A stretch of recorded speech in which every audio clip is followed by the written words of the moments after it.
உண்டாயிருப்பதாக. All glory, power, honor and praise be to God Almighty now and forever. அன்பான தேவனுடைய பிள்ளைகளே, உங்கள் யாவரையும் அன்போடு இயேசு கிறிஸ்துவின் நாமத்தில் வணங்கி வாழ்த்தி வரவேற்கிறேன். My beloved people, I greet you all in the name of our Lord and Savior Jesus Christ. வருகின்ற செவ்வாய்க்கிழமை ஒரு முக்கியமான நாள். நம்முடைய சபையில வைத்து ஹெல்த் சம்பந்தமாக, மீடியா சம்பந்தமாக ஒரு கான்ஃபரன்ஸ் நடக்கிறது. ஏறக்குறைய 300 பேர் நாங்கள் எதிர்பார்த்திருக்கிறோம். சபையில அன்னைக்கு எல்லாரும் கலந்து கொள்ளும்படியாகவும் நான் விரும்புகிறேன். My beloved people, the following Tuesday is a very special day for us. We are planning to organize a conference for people to understand more about health and more about social media. If you are available, I would request you all to be a part of it. நாகர்கோயில்ல மையமாய் வைத்து நடக்கிற எவன் TV காரங்க நம்ம சபையில நடத்துறாங்க. நீங்க ஒரு பைசா கூட செலவு பண்ண வேண்டாம். அது நாம் போய் கற்றுக்கொள்ள வேண்டும் என்றால் 3500 ரூபாய் கட்டி அதை நாம் ட்ரைனிங் எடுக்கணும். அதை நமக்கு இலவசமாக கற்றுத் தருகிறார்கள். ஆகவே சபையார் எல்லாரும் அந்த காரியத்தில் கலந்து கொள்ளும்படியாக கேட்டுக்கொள்கிறேன். This has been completely organized by Heaven TV, who have their head office at Nagarkoil, and they are planning to do it, and they do not expect anything from us. So I request you all to be a part of it. அதனுடைய ஸ்தாபகர் Matthew அவர்கள் நேபாளத்திலே missionary ஊழியம் செய்கிறார்கள். அவர்கள் நமக்கு இந்த காரியங்களை கற்றுத் தருகிறார்கள். எல்லா இடங்களிலிருந்து, சென்னை ஜோனல்ல இருந்து எல்லாரும் வர்றாங்க. சபையில் இருக்கிற ஒவ்வொருத்தரும் லீவு போட்டுட்டு பங்கு பெறும்படியாக உங்களை கேட்டுக்கொள்கிறேன். The founder of Heaven TV has organized this, and people from multiple places are coming here. I would request the church also to be a part of it. இந்த முகநூல் வழியாக பார்க்கிறவர்கள் பங்கு பெறலாம்.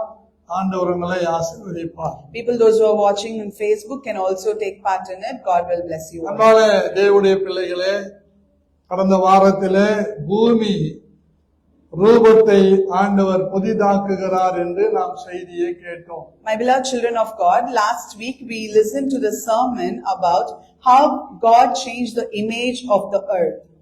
அடுத்தபடியாக ஆண்டவர் பலனை புதிதாக்கி கொள்ளுங்கள் என்று நம்மோடு பேசினதை நாம் கேட்டோம். We also listened to how God spoke to us about renewing new strength within ourselves. அதனுடைய தொடர்ச்சியாக இன்றைக்கு நாம் 2 சம்பவங்களை சிந்தித்து ஆராதனையை முடிக்க போகிறோம்.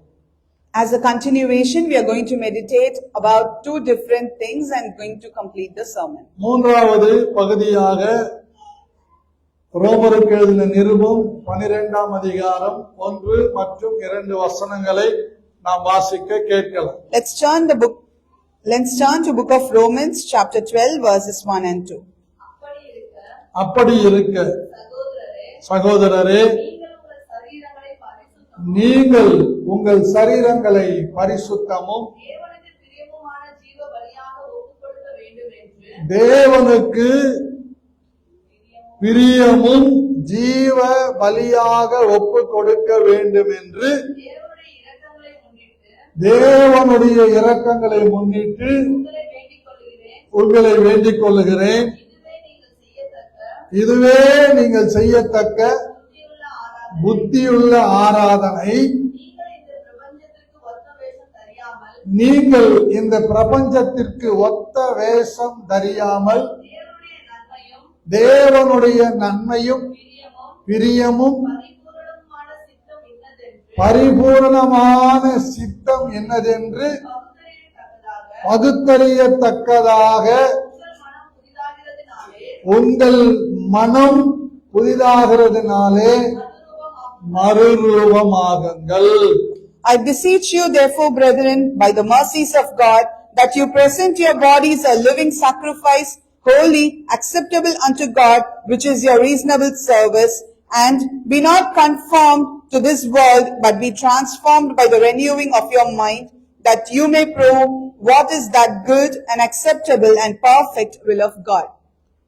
பிரியமான தேவனுடைய பிள்ளைகளே, இந்த பிரபஞ்சத்திற்கு ஒத்த வேஷம் தரியாமல், My beloved children of God, the scripture says, do not be conformed to this world, but be transformed. தேவனுடைய நன்மை, தேவனுடைய பிரியம், தேவனுடைய பரிபூர்ண சித்தம் என்னதென்று பகுத்தறியும்படியானவர்களாக மாற வேண்டும். God is expecting us to understand His will, His wish, and to transform ourselves according to the holy lines. இப்படி ஆகிறதுனாலே மனம் புதிதாக மாறுகிறது, மறுரூபம் அடைகிறது. As we transform ourselves, our mind also gets transformed and everything renews into a new thing. உங்களுக்கு புரியும்படியாக சொல்லுகிறேன், குயவன் கையிலே உருவாக்கப்படுகிற களிமண் ஆனது சூளையிலே வைக்கப்பட்டு சுட்டு எடுக்கப்பட்ட பிறகு அந்த களிமண் ஒரு மாற்றம் அடைந்திருக்கிறதை, ஒரு ரூபம் அடைந்திருக்கிறதை, ஒரு ஆசீர்வாதமாக அழகாக ரசிக்கத்தக்கதாக ஒரு பொருளாக இருப்பதை நாம் எப்படி பார்க்கிறோமோ அதே போலவே நம்முடைய குயவன் நம்முடைய மனதை மறுரூபமாக்குவதிலே விருப்பமாயிருக்கிறார்.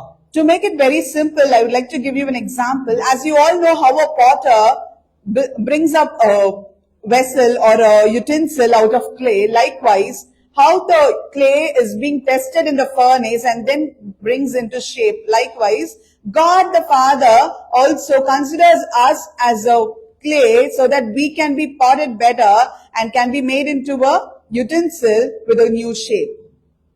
ஒரு கல் தச்சன் கையிலே ஒரு பெரிய பாறாங்கல்லை கொடுத்து விட்டால் அந்த கல் தச்சன் அதை கொண்டு வந்து கொடுத்தவர் எப்படி உருவம் அமைக்க வேண்டும் என்று விரும்புகிறாரோ அந்த உளியினாலும் சுத்தியலினாலும் அந்த கல்லை சீர்படுத்தி அதை சரிப்படுத்தி அந்த கல்லில ஒரு புதிய உருவத்தை எப்படி வணைகிறானோ அதே போலவே தேவன் நம்முடைய மனதை புதிதாக்குவதிலே வல்லமை உள்ளவராயிருக்கிறார். Also, let's make it very clear, when we have a person who can bring shapes for an image, with the image is a person who does everything with a rock, okay, like we see the idols over everywhere.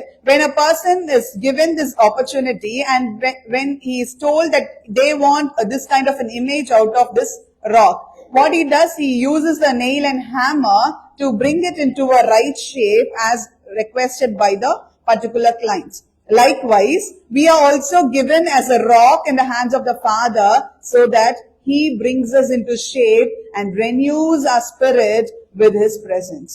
நன்றாக நீங்கள் விளங்கிக் கொள்வதற்காக இந்த எக்ஸாம்பிள்ஸை நான் உங்களுக்கு கொடுக்கிறேன்.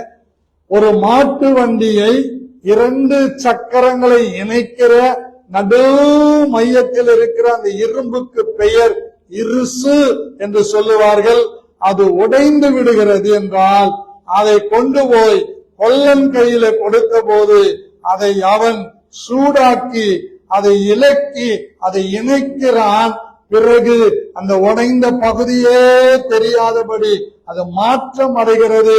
அதே போலவேதான் நம்முடைய வாழ்க்கை உடைந்த பகுதிகளை, நொறுங்கின பகுதிகளை புதிதாக்கி நம்மை ஆசீர்வாதமாய் நிறுத்த தேவன் வல்லமை உள்ளவராயிருக்கிறார். For your understanding, I've been giving some examples. Likewise, when we see a cart and the cart has the multiple sticks to combine both the wheels and both the parts of the cart. When that gets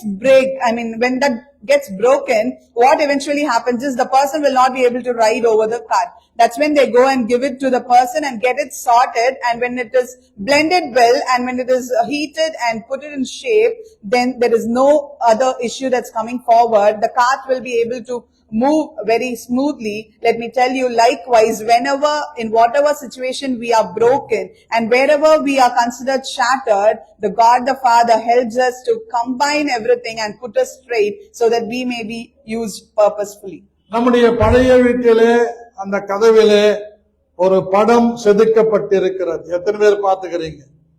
ஒரு இருதயம், 5 அம்புகள் அதை குத்துற மாதிரி, மேலே புறா வந்து அதிலிருந்து ரத்தம் வடிந்து அந்த சங்கிலிகள் மேல் விழுந்து சங்கிலிகள் உடைகிற மாதிரி அமைக்கப்பட்டிருந்தது. அது 97வது வருஷம் செப்டம்பர் மாதம் 10ஆம் தேதி நான் பார்த்த தரிசனம். My beloved people, how many of you have seen the image that was engraved in our old house door, in the front door? It has the symbol of Jesus Compassion Prayer House that was revealed to the pastor in the year 1997 on the 10th of September, that has a beautiful meaning where you could see a heart, where you could see a dove, and the hands were tied, where the blood of Jesus Christ is being poured over the chains tied purposefully for the deliverance of the other people. அந்த தரிசனத்தை பேப்பர்ல வரைந்து சென்னை அரக்கோணத்தில் இருக்கிற ஒரு சகோதரியிடத்துல கொடுத்தேன். 4500 ரூபாய் செலவு பண்ணி அந்த சிம்பலை, அந்த லோகோவை அவர்கள் கம்ப்யூட்டர்ல சரி பண்ணி கொண்டு வந்து கொடுத்தார்கள். This image, whatever I visualized, I gave it, put it in a paper and gave it to a sister in Chennai, and she made it as a logo, turned it to a logo and gave it back to me.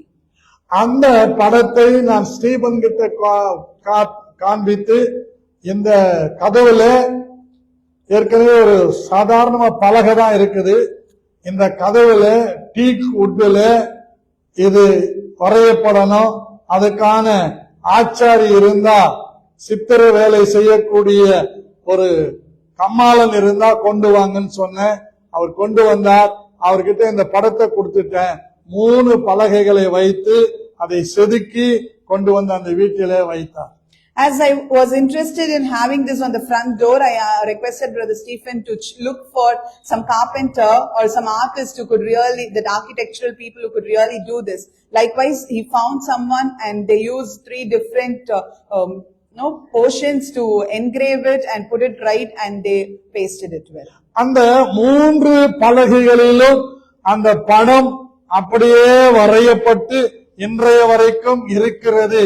சாதாரண மரப்பலகையை அந்த மரத்தச்சன் அழகாக செதுக்கி அந்த படத்தை வைத்திருக்கிறது போல நம்முடைய வாழ்க்கையை சரியாக செதுக்கி புதிதாக எல்லாரும் ஆச்சரியப்படும்படியாக வைக்கக்கூடிய தேவன் நம்முடைய தேவன். Why am I saying all this? It's for you to understand how 3 different parts of the wood can be combined together, and this image could be portrayed in it, and it could be engraved so beautifully, and it's kept there. It has been அசாதாரணமாக மாறுவீர்கள். அந்த செல்வம் உள்ளவர்களாக நான் பார்க்க முடிகிறது. நீங்கள் உங்களை குறித்து அப்படி பார்ப்பீர்களானால் நிச்சயமாக கர்த்தர் மறுரூபப்படுத்துவார். I'm not sure how do you assume yourself to be, but as a pastor, as a shepherd leading the cattle, I would like to tell you all, I see you all with great respect. I see you all a people with great respect, a people with great honor. Also find you all to be very rich and exalted in the presence of the Lord. If you also realize the same thing and visualize yourself as these type of people, definitely your souls will be renewed and you shall be put in the right place.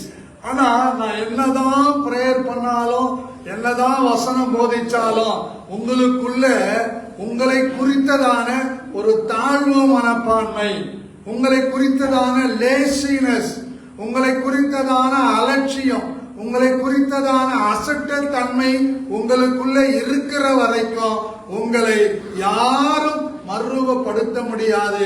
இயேசு கிறிஸ்து மறுபடியும் வந்து உங்க கண்ணெதிரில் கதற மறித்தாலும் மாற்ற முடியாது.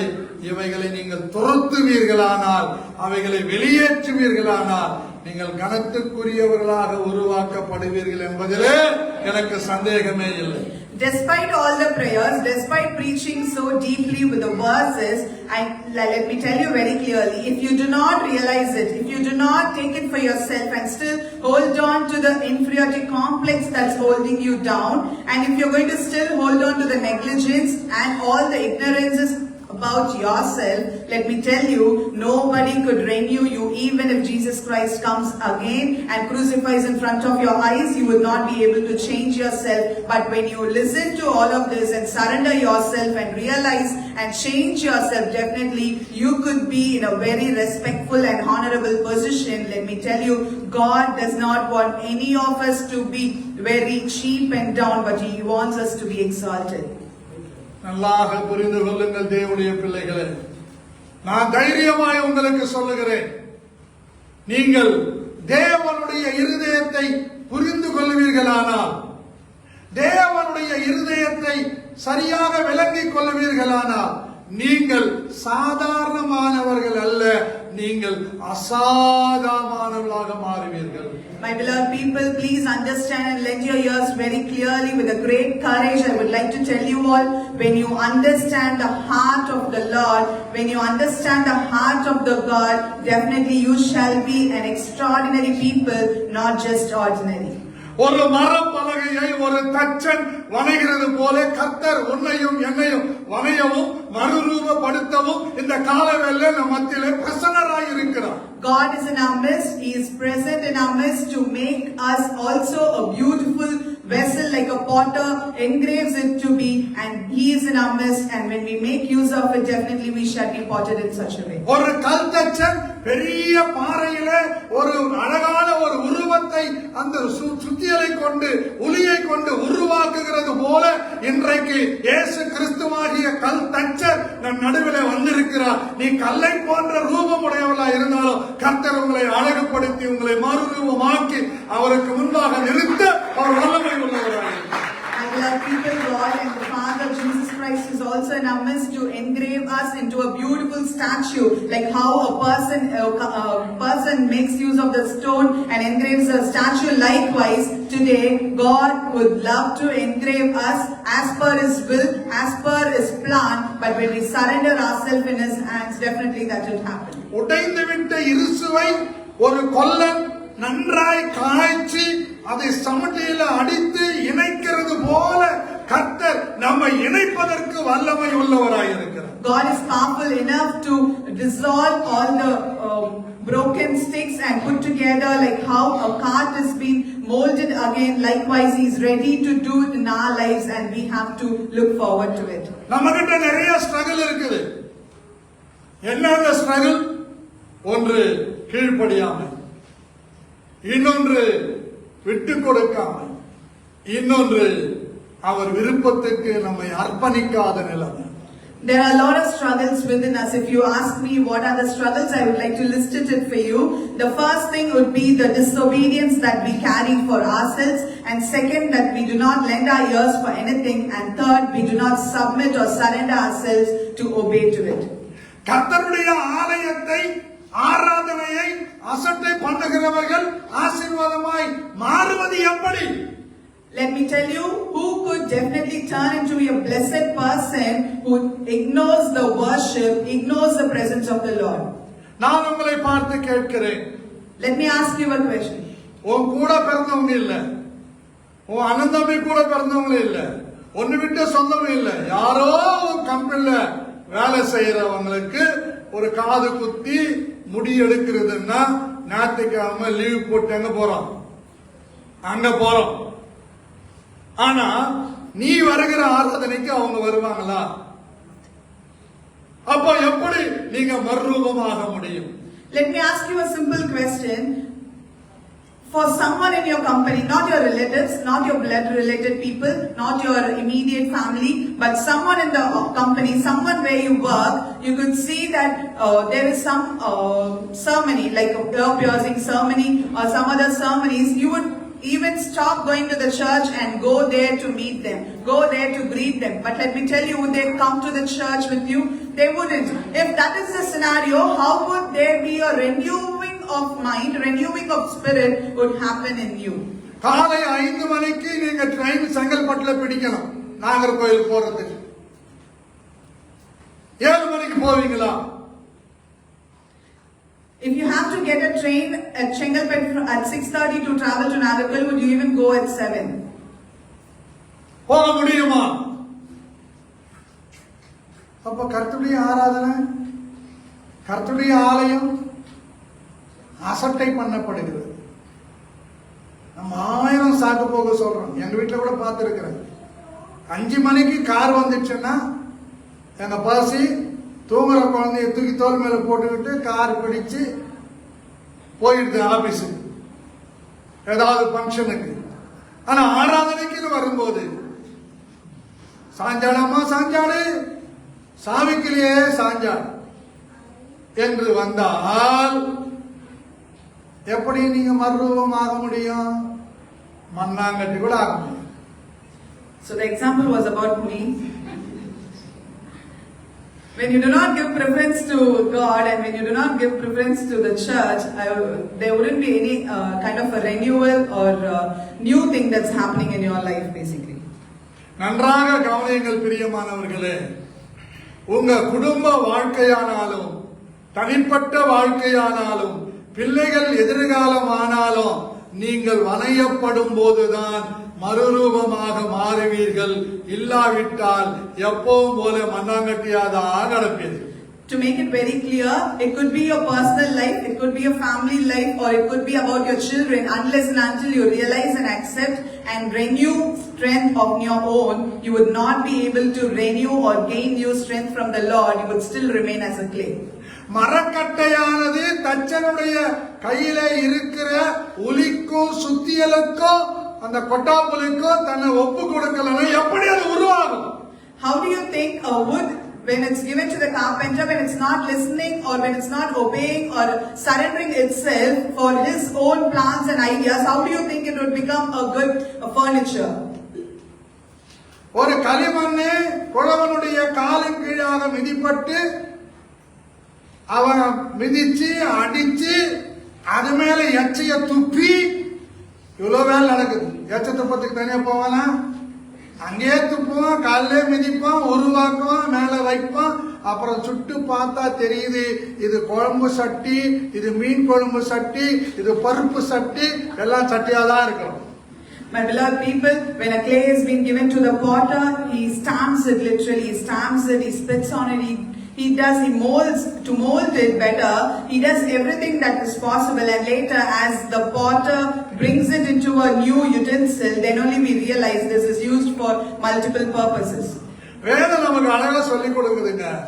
மிதியிட்ட கல்லினாலே மிதியிட்ட களிமண்ணினாலே குழவன் ஒரு பாத்திரத்தை கனத்துக்கும் கனவீனத்துக்கும் ஆக்குறது போல தேவன் அதுல இல்லையா என்று ரோமருக்கு எழுதின நிருபம் 8ஆம் அதிகாரமா 9ஆம் அதிகாரமா பாத்துக்கலாம். நான் எடுத்து நான் படிக்கிறேன். ஸ்தோத்திரம், அல்லேலூயா. ஷகதரலரபனா 9ஆம் அதிகாரம் 21வது வசனம். மிதியிட்ட ஒரே களிமண்ணினாலே குழவன் ஒரு பாத்திரத்தை கனமான காரியத்திற்கும் ஒரு பாத்திரத்தை கனவீனமான காரியத்திற்கும் பண்ணுகிறதற்கு மண்ணின் மேல் அவனுக்கு அதிகாரம் இல்லையோ? I would like to highlight a verse from Romans chapter 9 verses 21. It says, "Has not the potter power over the clay of the same lump to make one vessel unto honor and another unto dishonor?" இங்க வந்திருக்கிற தாய்மார்களை கேட்கிறேன், தகப்பன்மார்களை கேட்கிறேன், ஏன் எங்க ஸ்டான்லியை பார்த்து கேட்கிறேன், ஒரு 2 பொண்ணுங்க என்ன ஆகணும்னு எதிர்பார்த்துக்கிறப்பா, அவங்க ஃபியூச்சர் என்ன ஆகணும்னு எதிர்பார்க்கிறேன். உன்னுடைய விஷன் இல்லை அதை பற்றி, அந்த பிள்ளைகளை பற்றி என்னப்பா? ஊழியக்காரனும் ஒர்க் பண்ணணும், அது போனோம். சரி, நல்லா சொன்னார். பாவம், ஊழியக்காரி ஆகணும், நீ ஊழியம் செய்யறியா? அவ எப்படி ஊழியக்காரி ஆவா? இதுதான் விஷன். ஏன்னா அர்ப்பணிப்பு இல்லை. நான் என்னை அர்ப்பணிக்கணும். நான் என்னை அர்ப்பணிச்சதுனால ஆண்டவர் என்ன ஊழியக்காரனா வச்சிருக்கிறார். அதுபோல நீங்க அர்ப்பணித்தாதான் உங்களை அவர் என்ன வாக்கணும்னு வச்சிருக்கிறாரோ அதற்கு நேரா நடத்துவார். கர்த்தருக்கு ஸ்தோத்திரம். My beloved people, to the church, to the people present here, I would like to ask you, what is your plan? What is your vision about your children? When Pastor asked Brother Stanley about it, he said his vision about his children is like one to do a ministry for God, one to study well and work hard and live their life according to their will. But the pastor replied saying that would Brother Stanley still continue to do the ministry? Isn't it? No. But when there is a surrender, when you confront yourself and surrender to God with a dedication, definitely your children would look up to you and do the same thing. நன்றாக புரிந்து கொள்ளுங்கள். நான் எப்படி இருந்தாலும் பரவாயில்லை, நான் நாசமா போனாலும் பரவாயில்லை, ஆனா என் பிள்ளைங்க மாத்திரம் நல்லா ஹையா நல்ல சூப்பரா வரணும்னு நீங்க எதிர்பார்க்கறீங்க. பொல்லாதவர்களாகிய நீங்கள் உங்கள் பிள்ளைகள் சூப்பராக நன்றாக பென்டாஸ்டிக்கா வரணும்னு எதிர்பார்க்கிறப்ப நான் உங்கள் தேவன் உங்களுக்காக சிலுவையில தொங்கி இருக்கிறேன், என் ரத்தம் எல்லாம் சிந்தி இருக்கிறேன், என் காயங்களை பாருங்கன்னு சொல்ற தேவன் நம்மை எந்த மாதிரி வைக்கணும்னு விரும்புவாரு. அதற்கு தேவை நம்மிடத்தில் ஒரு அர்ப்பணிப்பு என்று ஆவியானவர் இன்றைக்கு எதிர்பார்க்கிறார். My beloved people, I would like to tell you, when you have, as a worldly people, we have a lot of ambitions, we have a lot of plans for our children. Being a worthless worldly people, when we could have so many plans, the Father who sent His only Son to this world and made Him to crucify for our sins, who shed His blood, He might have a lot more than blessed plans that we have for our children. Likewise, we are just expected to surrender ourselves in the hands of the Lord for Him to execute His plan and purpose for our children. நான் பாக்குறேங்க, எல்லா குடும்ப தலைவர்களும் தலைவிகளும் ஓடுறாங்க, உழைக்கிறாங்க, ஓட்டி பாக்குறாங்க, எல்லாம் பண்றாங்க. என் பிள்ளைங்க நல்லா இருக்கணும் தான் பண்றாங்க. வாடகை வீட்டுல இருந்தாலும் பிள்ளைங்க நல்லா இருக்கணும், நம்ம குடிசை வீட்டுல இருந்தாலும் பிள்ளைங்க நல்லா இருக்கும் தான் எதிர்பார்க்கிறோம். இதை விட பல மடங்கு பல ஆயிரம் மடங்கு தேவன் நாம் நன்றாய் இருக்க வேண்டும் என்று எதிர்பார்க்கிறார். அதற்கு நம்மை ஒப்பு கொடுக்க ஆயத்தமாய் இருக்கிறோம். I have seen many parents, despite having nothing, they want their children to have everything. They might live in a very isolated place, a very restricted place, or very short and very composed area, but they wanted their children to definitely have a blessed life, live an very luxurious life. That's all a good thing. But worldly people, when we have so much thought for our children, why don't we think the Heavenly Father would have better plans for them? To have better plans and to execute the better plans, He expects us to surrender ourselves in the presence. அப்ப ஆவியானவர் நம்மை ஒரு விசேஷமான ரூபத்தை உடையவர்களாக, கனத்துக்குடையவர்களாக, மகிமைக்குரியவர்களாக வைக்க விரும்புகிறார். நாமோ மற்றவர்களால் மிதிக்கப்படுவதற்கும் வெளியே கொட்டப்படுவதற்குமான சாரமில்லாத உப்பாக இருந்து கொண்டிருக்கிறோம். சாரமில்லாத உப்பு வெளியே கொட்டப்படுவதற்கும் மனுஷாலை மிதிக்கப்படுவதற்குமே என்று வேறொன்றுக்கும் உதவாது. ஆனால் தேவனோ தம்முடைய அக்னியினால நம்மை சாரமேற்றுகிறார், நாம் உப்புடையவர்களாய் இருக்கும்படி.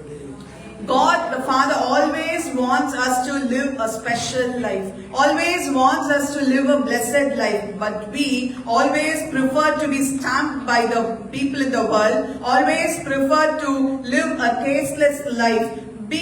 Living a tasteless life, we would be used only to be thrown on the streets and to be stamped by the people.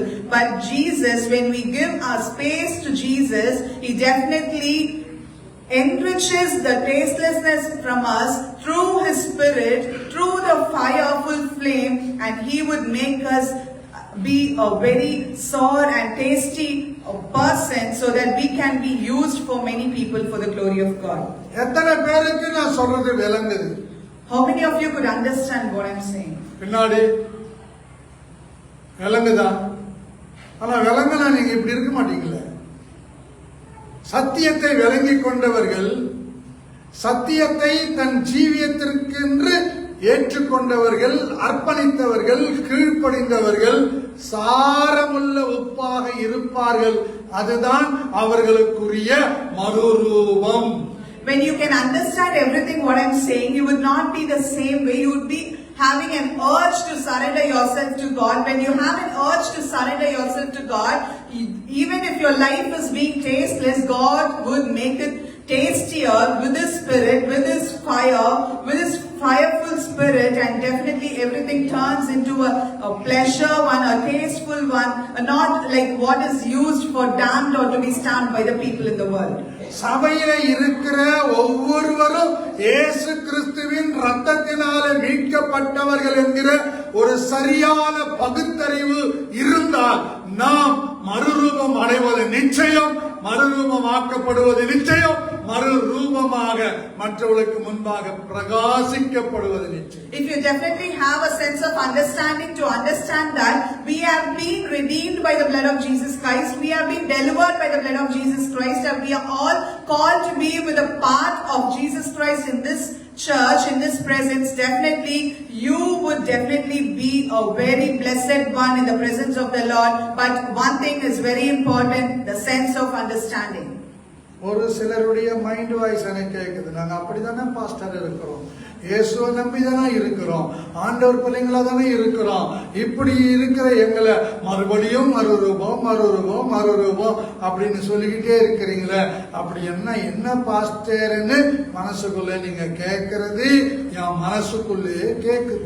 I could realize many of your mind voices here saying that we are already living as per the will of God, we are already living a spiritual life, we are obeying to whatever is said in the scripture, yet why pastor are you replying, why are you repeating saying that you wanted to be transformed, you have to be renewed? What does this transformation bring to us, and what is the change that you are expecting further? This is the thoughts of many people sitting here, I could realize in my spirit. நான் உங்களுக்கு சொல்லுகிறேன், நீங்க ரட்சிக்கப்பட்டிருக்கிறது மெய்தான், அபிஷேகம் பெற்றது மெய்தான், ஆராதனைக்கு மாத்திரம் வர்றதும் மெய்தான். மற்றதெல்லாம் எப்படி இருக்குதுன்னா குண்டு சட்டிலேயே குதிரை ஓட்டுற மாதிரி இருக்குது. வெந்ததை தின்னுவோம், விதி வந்தா சாவோன்னு இருக்குது. ஒரு கிறிஸ்தவன் குண்டு சட்டிலேயே குதிரை ஓட்டம் இல்ல, வெந்ததை தின்னுட்டு சாவரம் இல்ல, அவன் கிறிஸ்துவுக்காக மகிமையாக பிரகாசிக்கிற நட்சத்திரம் போன்றவன் தான் கிறிஸ்தவன். My beloved people, let me tell unto you very clearly, you could be redeemed by Jesus Christ. You could have attained the salvation. You could have been infilled by the Holy Spirit. You could have been baptized, and you're coming to the church on every Sundays. All that is fine. What's happening in between is not something God is pleased, because you're just doing the things repeatedly and you cannot do anything more about it. Let me tell you, when you're going to continue to do something that doesn't please God, when you continue to repeat things like going to the church only on Sundays and not reading scripture, not sitting in the presence of the Lord, definitely there's no change that you could see. Let me tell you, when you turn, when you convert, when you transform yourself into in God's hands as per the will of God, definitely you will be a shining glorious star for God. 23 வருஷமா இந்த பகுதியில ஊழியம் செஞ்சுக்கிட்டு இருக்கிற, சபை நடத்திக்கிட்டு இருக்கிற பழைய விசுவாசிகளும் புது விசுவாசிகளும், ஆரம்பத்தில் இருக்கிறவங்களும் இப்ப இருக்கிறவங்களும் சாட்சி சொல்றாங்க. கர்த்தருடைய பரிசுத்த நாமத்துக்கு ஸ்தோத்திரம். என்னையும் சிறிய சாட்சியா நிறுத்தினதற்காக நன்றி. நான் கார்ல போயினே இருந்தேன், இதுல லாரி அடிச்சது, நாங்க சாவல, ஆண்டவர் எங்களை காப்பாற்றினார். இப்படிப்பட்ட டுபாகூர் சாட்சிகளை கேட்டுக்கிறமே தவிர, இந்த வாரம் இப்படி ஜெபிச்ச, இப்படி கர்த்தர் எனக்கு மாற்றத்தை தந்தார், என்னை மறுரூபப்படுத்தினார்னு இதுவரைக்கும் சத்தியமா ஒரு சாட்சி கூட நான் கேட்கல. எவ்வளோ வேதனையா இருக்குன்னு பாருங்க. I have been in this area, in this locality for 23 years, and I have been ministering God in this church. There could be a lot of newcomers in the church, or there could be old believers in the church, whoever for that matter, have not heard a testimony saying that I prayed this week and there was glorious change in my life, in my personal life, in my family. I haven't heard this testimony. All I hear is praise be to God, thank God for bringing me as a testimony here. I went in car, God saved me from an accident. This is not really what God is looking forward. What is the change that God is given in your spirit? What is the change that you have realized in your spirit is something called a testimony, a witness, and that's what God is looking to hear. ஒரே ஒரு விசுவாசி கூட இதுவரைக்கும் சொன்ன சாட்சியில சாரமும் இல்லை சரக்கும் இல்லை. இப்படிப்பட்ட சரக்கில்லாத சாரம் இல்லாத வச்சு நான் எப்படிங்க கர்த்தருடைய ஊழியத்தை கட்டி எழுப்ப முடியும்? Having said that, I haven't seen any testimony with a sword or with a taste. Let me tell you very clearly, if it's going to be this kind of testimony in your lives in this church, how do you think I could take forward the ministry for glory of God? உங்களுடைய சாட்சிகளோ உங்களுடைய வாழ்க்கையோ ஏதோ ஆராதனைக்கு வர்றோம், 2 மணி நேரம் குத்தின்னு இருக்கிறோம், அப்படியே போய்கிட்டு இருக்கிறோம், எங்களுக்குள்ள ஒரு மாற்றமும் இல்ல. பிபிலிக்கா விலாபி. My beloved people, let me tell you, when we are in the presence of the Lord, there should be some change in our lives. The testimony or the witness that we live should speak what we are and what we are for. Rather doing that, we are coming to the church on every Sundays and sitting in the presence of the Lord for a couple of hours and going back to our usual work is not something that's favorable or pleasing to God, but something very disrespectful and definitely doesn't please God. ஒரு நாள் ஒரு விசுவாசி கூட வந்து கர்த்தருக்கு ஸ்தோத்திரம், இந்த வாரம் தண்ணி குடிக்காம 3 நாள் உபவாசம் இருந்தேன், இந்த வருஷம் 3 முறை நான் பைபிள் படிச்சேன்னு ஒரு சாட்சி கூட சொன்னத இந்த பாவி காதுகளால கேட்டதே இல்லை. என் வயிறு எப்படி அத்துக்கிட்டு எரியும். I haven't heard a testimony from people coming and saying that this week I fasted for 3 days without even drinking water or completed reading the Bible 3 times in a year. I haven't heard anything as such and I feel very hard about it. ஒருவேளை நான் சொல்றது உங்களுக்கு காமெடியா இருக்கலாம், ஒருவேளை வடிவேல் ஜோக்கா கூட இருக்கலாம். ஆனா ஒரு காலம் வருகிறது, நீங்கள் துக்கப்படுகிற காலம் வருகிறது. என் நாட்களை வீணாக்கி விட்டேனே, என் நாட்கள் காலம் கழிந்து போய்விட்டது, சுகர் வந்து விட்டது, பிபி வந்து விட்டது. இப்போ சுகர் வந்தவங்க பிபி வந்தவங்க அப்படி சாப்பாட்டு நேரம் வரும்போது அவங்கள பார்க்கணும், கையெல்லாம் டைப் அடிக்கும், உடம்பெல்லாம் டைப் அடிக்கும். இந்த பாவப்பட்ட பாஸ்டர் ஆராதனை முடிப்பாரா, போய் டிஃபன் சாப்பிடணுமே, அதுலதான் நம்ம மர்வமா இருக்கிறோம். இன்னும் கொஞ்ச நேரம் பிரசங்கம் பண்ணுவாரா, இன்னும் கொஞ்ச நேரம் கேட்கலாமா அப்படிங்கிற எண்ணம் வரவே வராது. காரணம் இது சரியில்லை. Whatever I was saying just now could be a joke, could be some kind of a fun, but let me tell you very clearly, days are near. Days are very close by, where you would have no time to go back to scriptures, go back to a realization saying that I missed the days that I have to do this. I missed the days where I could have done this. That time you will have all this kind of diabetes, all kind of a blood pressure coming your way, and you would not be able to concentrate on anything, and you would be looking for hunger and thirst. Let me tell you, I'm not sure how many of you are sitting here without a thirst, but let me tell you in spirit, God is telling unto us, we have to sit in the presence of the Lord with a thirst and urge to listen to the word of the God and to execute in our lives. என் குடும்பத்தை விட நீங்க கேட்டுக்கங்க pastor அம்மாவை, உங்களை தான் ரொம்ப ரொம்ப நான் நேசிக்கிறேன். நீங்க எப்படியாவது பாஸ்டர் இந்த வாரம் ஒரு நாள் நான் தெருவா நடந்து டிராக்ஸ் கொடுத்தேன்னு சொல்லுவீங்கன்னு எதிர்பார்க்கிறேன். பிபிலிக்கா விழா. இந்த வாரம் நான் உபவாசம் போட்டு ஜெபிச்ச கர்த்தர் என்னோட பேசினாருன்னு எதிர்பார்க்கிறேன். பிபிலிக்கா விழா. இன்னைக்கு ஆண்டவர் எனக்கு ஆராதனை தரிசனம் கொடுத்தாருன்னு சொல்லுவாங்கன்னு எதிர்பார்க்கிறேன். சிங்கிலிக்கா ஜிலா. ஒண்ணும் இல்லை, வாய் தான் கிழிஞ்சிருக்கு. So I've been expecting a testimony saying that I went all over a street to give taxes and God's name has been glorified. I haven't heard any testimony like that. I'm always looking for a different testimony every week and a change of words, but I couldn't find anything. Because there is no spirit that's functioning within us. There is no spirit that is urging us to do something for God, but we are all focused on doing what we want to do and not what God wants us to do.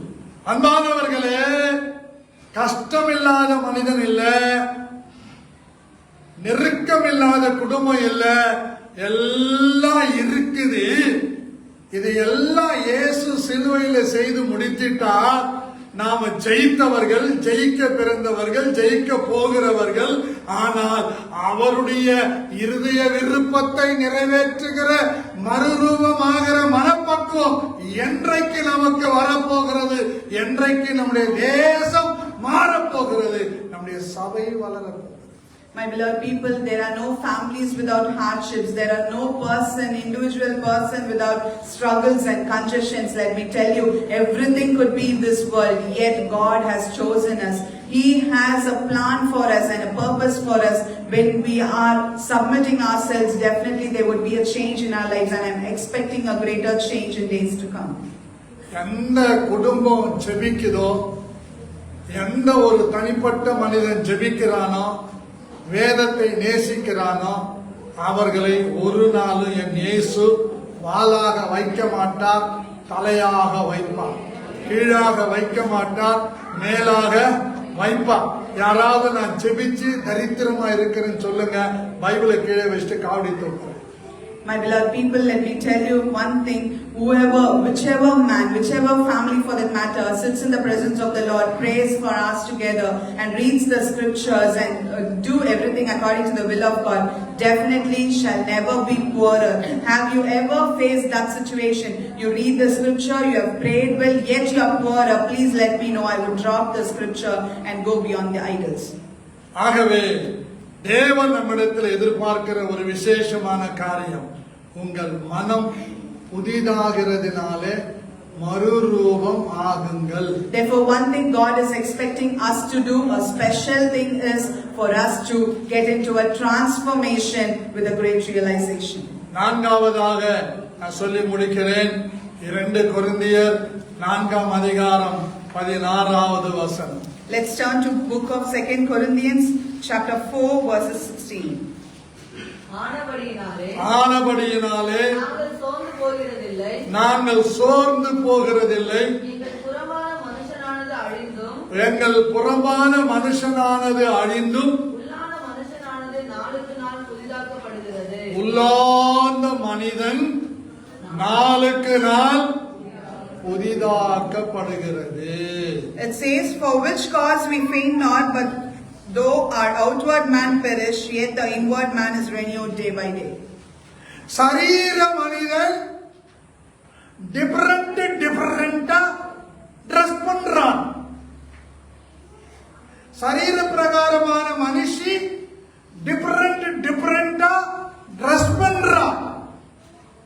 ஆனா உள்ளார்ந்த மனிதன் எப்பவும் போல நீர் பூத்த நெருப்பு போல மங்கி சொங்கி அப்படியே டல்லா தான் இருக்கிறான்.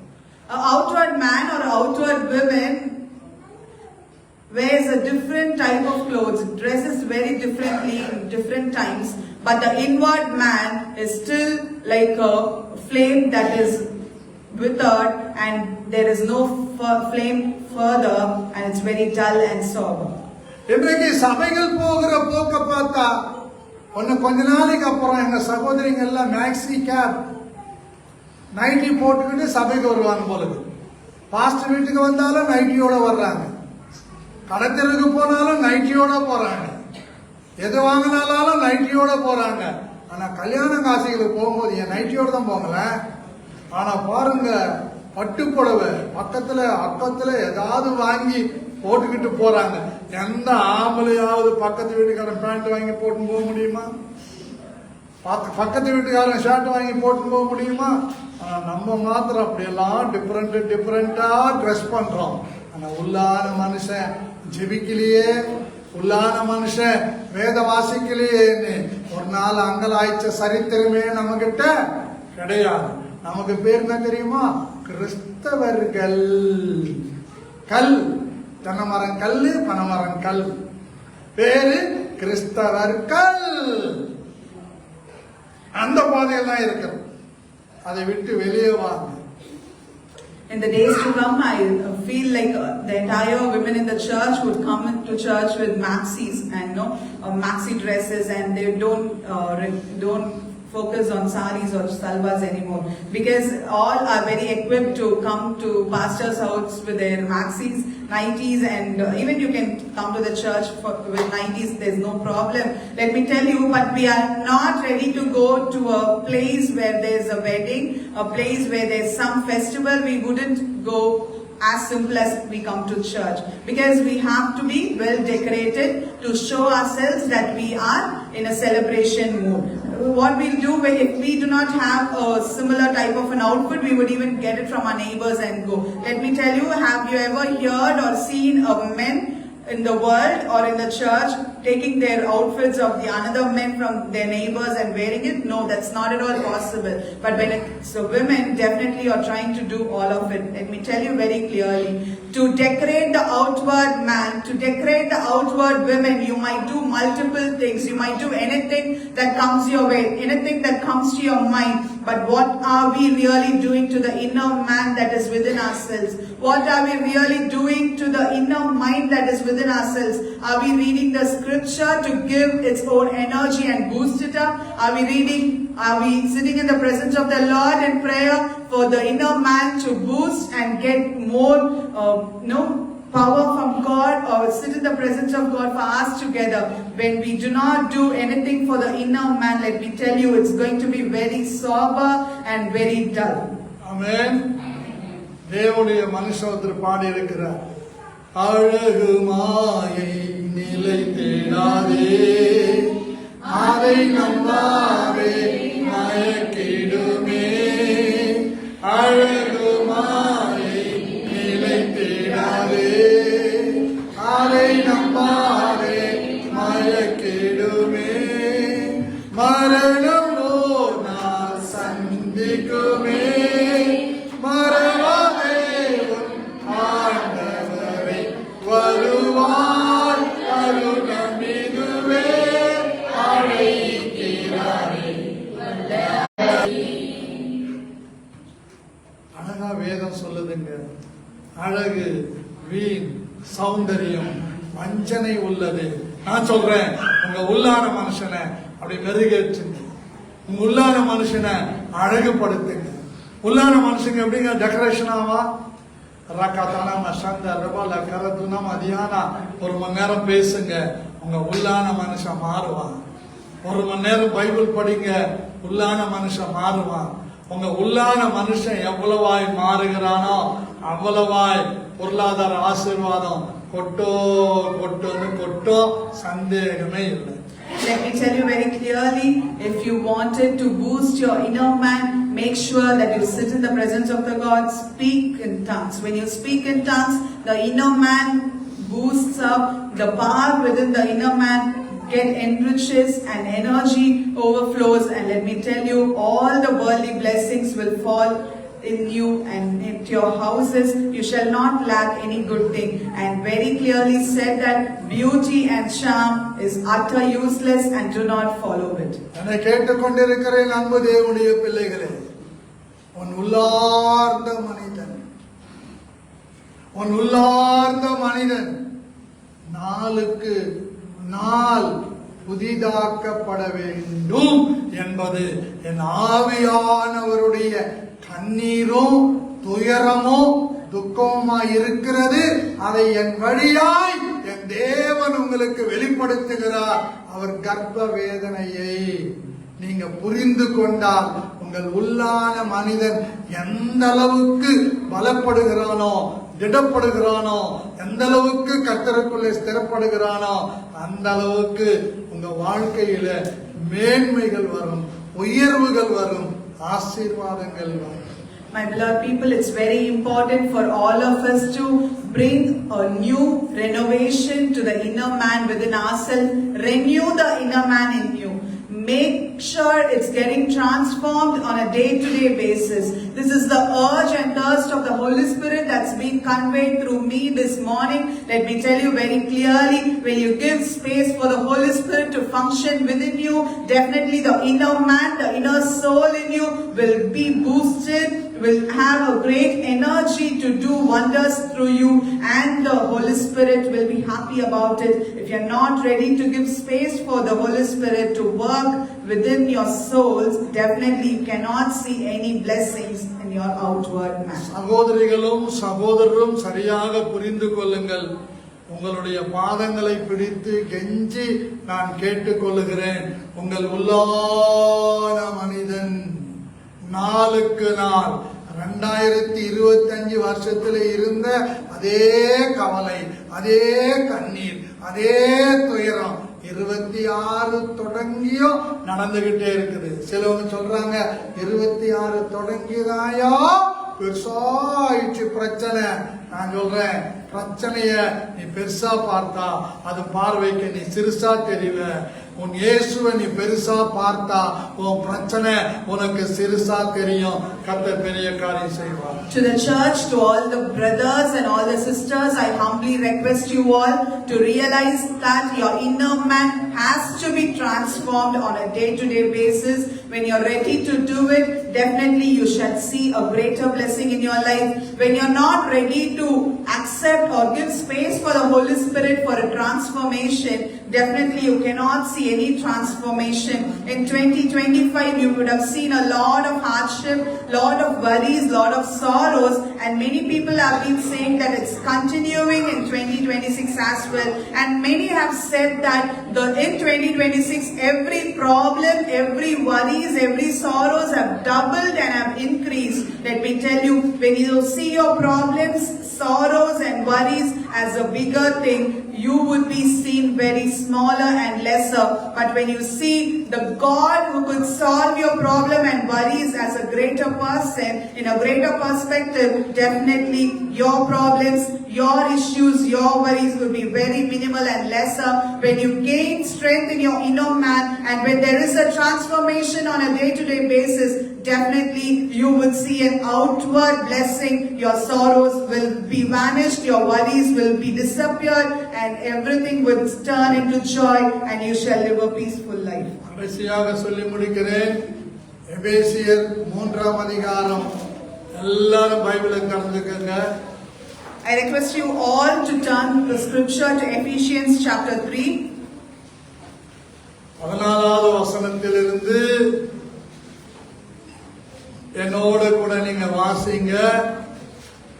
இது நிமித்தம் நான் பரலோகத்திலும் பூலோகத்திலும் உள்ள முழு குடும்பத்துக்கு நாமக்காரராகிய நம்முடைய கர்த்தராய் இருக்கிற இயேசு கிறிஸ்துவினுடைய பிதாவை நோக்கி முழங்கால் படியிட்டு, நீங்கள் அவருடைய ஆவினாலே உள்ளான மனுஷனில் வல்லமையாய் பலப்படவும், விசுவாசத்தினாலே கிறிஸ்து உங்கள் இருதயங்களில் வாசமாயிருக்கவும், நீங்கள் அன்பிலே வேரூன்றி நிலை பெற்றவர்களாகி சகல பரிசுத்தவான்களோடு கூட கிறிஸ்துவினுடைய அன்பின் அகலமும் நீளமும் ஆழமும் உயரமும் என்னதென்று உணர்ந்து அறிவு கெட்டாத அந்த அன்பை அறிந்து கொள்ள வல்லவர்களாகவும் தேவனுடைய சகல பரிபூர்ணத்தால் நிறையப்படவும் அவர் தமது மகிமையினுடைய ஐஸ்வர்யத்தின்படியே உங்களுக்கு அனுகிரகம் பண்ண வேண்டும் என்று வேண்டிக் கொள்ளுகிறேன். நான் வேண்டிக் கொள்ளுகிறதற்கும் நினைப்பதற்கும் மிகவும் அதிகமாய் நமக்குள்ளே கிரியை செய்கிற வல்லமையின்படியே நமக்கு செய்ய வல்லவராய் இருக்கிற அவருக்கு சபையிலே கிறிஸ்து இயேசுவின் மூலமாய் தலைமுறை தலைமுறைக்கும் சதா காலங்களிலும் மகிமை உண்டாவதாக. முழு குடும்பத்துக்கு நாமக்கார் முழங்கால் படியிட்டு உள்ளான மனுஷனிலே நாளுக்கு நாள் பலப்படும் போது அன்பின் ஆழம், அன்பின் நீளம், அன்பின் உயரம், அன்பின் அகலம் என்னதென்று அறிந்து கொள்ள தேவன் நமக்கு கிருபை செய்வாராக.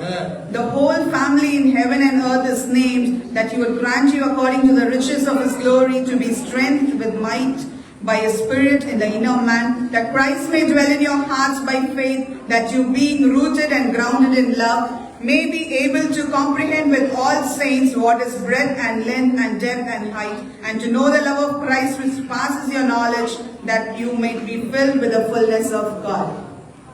கர்த்தருடைய கிருபை உங்களை ஆசீர்வதிப்பதாக.